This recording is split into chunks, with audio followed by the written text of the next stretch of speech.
Hi dears, ഇന്ന് നമുക്കൊരു പൊതിച്ചോറ് റെഡിയാക്കിയാലോ. അതിന് വേണ്ടിയിട്ട് പയറുപഴുക്കുരട്ടി ഉണ്ടാക്കിയിട്ടുണ്ട്. ഇനി നമുക്ക് ചമ്മന്തി അരച്ചെടുക്കാം. തേങ്ങയും മുളക് പൊടിയും പുളിയും ഉപ്പും കറിവേപ്പിലയും ഉള്ളിയും ചേർത്ത് നമുക്ക് ചമ്മന്തിയും അരച്ചു മാറ്റി വയ്ക്കാം. പൊതിച്ചോറിന് വേണ്ടിയിട്ട് ഇനി നമുക്ക് കുറച്ച് ഉണക്കമീൻ ഫ്രൈ ചെയ്തെടുക്കാം.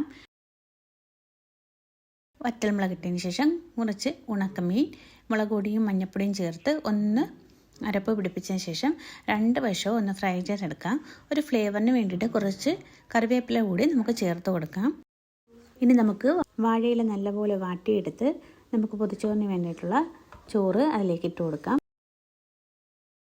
കുറച്ചധികം ചോറ് പൊതിച്ചോറിന് വേണ്ടിയിട്ട് ഇടുന്നുണ്ട്.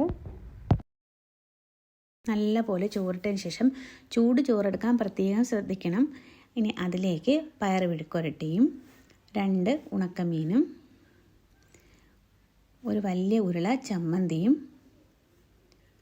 ഒരു 3 അച്ചാർ. ഇവിടെ ഞാൻ എടുത്തിരിക്കുന്നത് നാരങ്ങ അച്ചാറാണ്. അതും ഇത് കുറച്ച് ചിക്കൻ വരട്ടിയതാണ്.